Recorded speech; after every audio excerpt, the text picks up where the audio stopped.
Bonjour à toutes et à tous. Je m'appelle Danielle Leblanc de Solidarité Nord-Sud des Bois-Francs, ici à Victoriaville pour la région centre du Québec. Les droits des femmes sont de plus en plus menacés ici et juste de l'autre côté de notre frontière encore plus.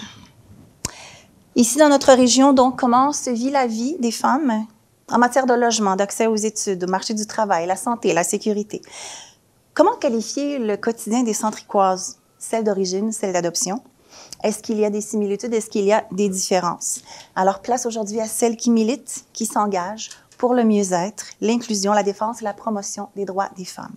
J'invite tout de suite une magnifique jeune femme qui a une robe absolument fabuleuse de son pays d'origine, le Cameroun. Alors, on accueille Madame Françoise Ngomba-Sengue.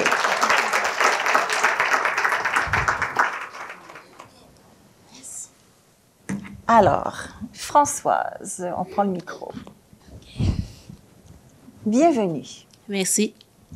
Françoise, tu viens du Cameroun? Oui, c'est ça, je viens du Cameroun. On va mettre le micro plus près. Oui, parce que c'est vraiment important qu'on entende ce que tu as à dire, ma chère. Ça fait pas très longtemps que tu es installée à Victoriaville. Oui, ça fait pratiquement un an et demi que voilà. Je suis à Victoriaville, oui. Donc, Françoise, comment ça se passe, la vie à Victoriaville pour une Camerounaise? Bon, je dirais pour les débuts, ça a été très compliqué. Ça a été vraiment difficile parce que déjà, je quitte mon pays qui est dans une zone tropicale pour arriver ici avec tout ce qui va avec le froid et bon, beaucoup de changements, oui, changements culturels. Bon, je me suis retrouvée ici, il fallait tout changer. Même les habitudes alimentaires, oui. Il fallait changer. J'arrive, je trouve un pays où je vois presque personne dehors. Je vis dans un immeuble où je ne connais même pas mes voisins. Donc, c'était vraiment compliqué. Pourquoi tu parles de ça? Parce qu'au Cameroun, là d'où tu viens, il y a beaucoup de gens, vous vivez oui, on vit en communauté, oui. Communauté. Oui, nous sommes tout le temps entre nous. Donc, ça fait que quand j'arrive ici, c'était comme un choc culturel. Ouais, je vivais seule, je n'arrivais même pas à parler aux gens, je ne connaissais personne, je ne pouvais pas sortir. Et quand bien même je sortais, je ne voyais personne dehors. Bon, c'était vraiment traumatisant. Et là, je suis restée confinée dans ma maison comme si j'étais dans une prison. Je ne pouvais rien faire. Et un jour, mon conjoint n'en pouvait plus parce qu'à des moments, j'étais malade. Je pensais que j'étais malade. Je suis allée à l'hôpital, me fait consulter. J'ai fait des examens, il n'y avait rien. Mon conjoint n'en pouvait plus. Il est sorti, il est allé voir Mariela du comité d'accueil international. Heureusement, bien, pour nous, qu'il y a des organisations ici qui peuvent nous aider, nous autres familles migrantes. Et après ça, Mariela a dit, bon, amène-la, je vais l'aider à pouvoir s'intégrer. Et je suis allée, j'ai commencé avec des activités entre nous les femmes. Là, je me sentais déjà vivante. Je me sentais vraiment quelque part. Et je pouvais déjà m'épanouir, je pouvais échanger avec les femmes et tout ça. Bon, un jour, pendant qu'on était dans le 6 décembre, pendant qu'on était dans un café, j'ai pris la parole pour ma première fois parce que c'est vrai que dans mon pays, c'est quelque chose que je n'avais jamais fait. J'avais peur de parler devant les gens. J'ai pris la parole pour ma première fois et je me suis fait remarquer par Danielle Leblanc ici. Le 6 mars, bien sûr, c'était un événement de commémoration 6 décembre. Un événement de commémoration de Polytechnique, bien sûr. Alors, nous étions ensemble, encore là, Mariela et moi et d'autres amis dans l'organisation de cet événement-là où cette magnifique jeune femme a pris la parole. Et là, on s'est rencontrés, là. Oui, on s'est rencontrés. Quand j'ai pris la parole, j'ai été remarquée par Daniel, bien sûr, et moi, je ne le savais pas. Mariela m'a dit, Françoise, quand tu auras ton permis de travail, tu me le fais savoir parce que j'ai quelqu'un qui va t'offrir du travail et tout ça. Bon, je pensais, bon, j'ai pas pris en considération, mais j'ai dit, ça va, merci beaucoup déjà. Je sais que j'ai déjà une proposition de travail, mais je savais pas que c'est parce que j'avais été remarquée que je pouvais avoir accès à travailler facilement. Et après, dès que j'ai eu mon permis de travail, Danielle Leblanc, elle m'a offert mon premier travail ici à Victoriaville, au Québec en général. Je travaillais comme animatrice scolaire avec des petits-enfants que j'adorais, bien sûr. Et c'était très particulier parce que à Solidarité Nord-Sud, on engage des personnes nées ailleurs qui viennent vivre ici dans la communauté. Ça s'appelle à la découverte d'une autre culture. Dans les classes primaires des écoles de la région, les animateurs, animatrices, souvent ce sont des femmes, parlent de leur parcours, donc leur vie dans leur pays d'origine, comment ça s'est passé pour venir vivre ici et comment ça se passe, donc là-bas, le voyage et maintenant ici, comment ça se passe. Alors, il faut aller voir Françoise débarquer dans une classe avec une robe un peu comme elle porte aujourd'hui. Les enfants disaient, mais c'est une princesse, mais c'est une reine. Tous les enfants, et c'est pas la première fois que je vois ça, les femmes africaines qui arrivent pour faire des animations pour nous depuis plusieurs années avec ces robes absolument splendides. Et les enfants, oh wow, sont absolument subjugués. Oui. Mais évidemment, le sourire exceptionnel de cette femme met tout le monde dans sa poche, et les enfants en particulier. Voilà. Alors ça se passe bien quand même quand Françoise est devant une classe. Oui. Mais c'est quelque chose que tu n'avais jamais fait. Oui, c'est ça. C'est quelque chose que je n'avais jamais fait auparavant. Donc, c'était aussi une nouvelle expérience pour moi que j'ai vraiment adorée, en tout cas. Justement, Françoise, oui. Qu'est-ce que tu faisais avant de venir vivre au Québec?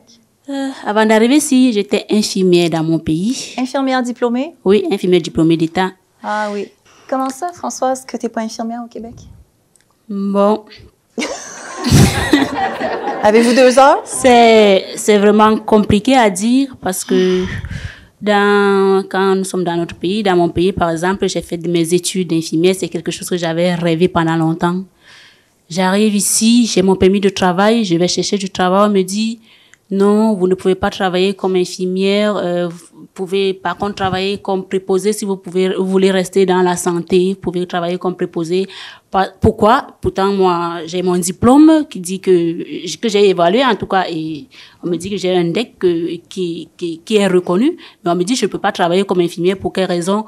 Bon, parce que je n'ai pas de permis d'exercice. Mais attends, là. Oui. C'est pas la langue, là, le problème ici, là. Non, c'est pas la langue, parce que... Excellent français. Je parle français, bien sûr. Je comprends bien ce que... Voilà. On dit ici, oui. Non, alors, qu'est-ce qui se passe? Bon, j'ai pas de permis d'exercice, j'ai pas le droit d'exercice, quoi. Et il faut que je rencontre l'ordre des infirmiers, ils m'évaluent, ils me donnent le droit d'exercice, donc des démarches un peu compliquées que je n'arrivais pas à comprendre, mais pourtant, je sais pas, mais c'est presque la même formation. On m'explique, non, c'est pas comme ça que ça se passe. Tu devrais d'abord, si tu veux rester dans la santé, tu devrais d'abord travailler comme préposé aux bénéficiaires avant de travailler comme infirmière. Et bon, tout ce qui va avec, c'est vrai que c'était pas facile. C'est vraiment énervant. Tu vois tous les sacrifices que tu as fait dans ton pays. Tu arrives ici, on dirait, c'est un peu comme on te réduisait, comme si tu n'avais pas de niveau. Bon. Comme si on n'avait pas besoin d'infirmière aussi. Des trucs comme ça. Je dis ça comme ça? Ouais. Ouais. Mais là, puisque on doit vivre, il faut travailler. Il faut travailler pour manger, comme Gagnon disait tantôt. Il faut payer des factures. On peut pas rester croiser les bras. Et il faut travailler. De toutes les façons, préposé, c'est aussi dans la santé. Donc, c'est tout ce que je savais faire. Donc, il fallait que je fasse quelque chose. Travailler. Donc, en ce moment, tu as travaillé dans un CHSLD, dans un foyer? Non, dans une résidence au premier temps, oui. Et maintenant, tu te retrouves à l'hôpital? Oui, maintenant, je suis au CIS de la Mauricie, du centre du Québec. Et tu côtoies des infirmières et des infirmiers? Oui. Le travail de préposé me permet de rester auprès des infirmiers. Je vois comment ça se passe, comment ils travaillent, c'est quoi leurs engagements, c'est quoi leurs responsabilités, ce qui va avec eux. Et à quand la reconnaissance de tes compétences comme infirmière? Ça n'a pas de date précise. Oui, il n'y a pas de date pour ça. Il faut commencer les démarches déjà. C'est volontaire.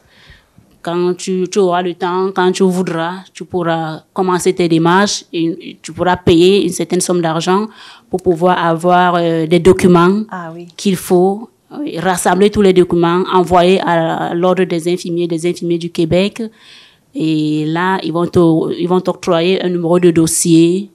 Donc, c'est long. C'est long. C'est long, en tout cas.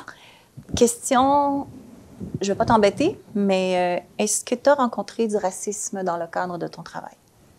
Bon, au début, Oui, puisque j'ai commencé dans une résidence privée. Quand je me suis présentée en tant qu'infirmière, mais je devais travailler comme un proposé. C'était pas difficile pour moi de trouver du travail parce que les gens savaient que j'étais infirmière, mais je devais commencer comme préposé. Donc, j'ai rapidement eu du travail.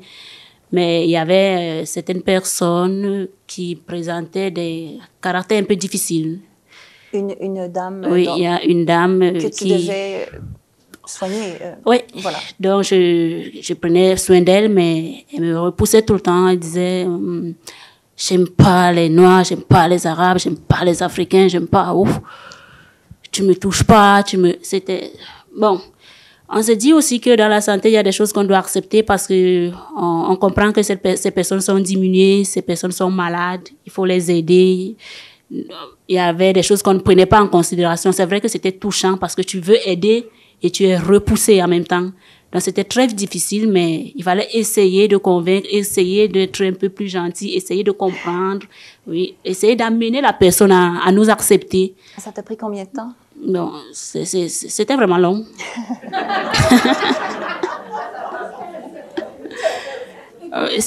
Oui, c'était long. Alors, c'est toi qui as fait tout le travail. Est-ce que cette dame-là, je ne sais pas quelle était sa condition, mais est-ce que cette dame-là, à un moment donné, a fait un pas vers toi?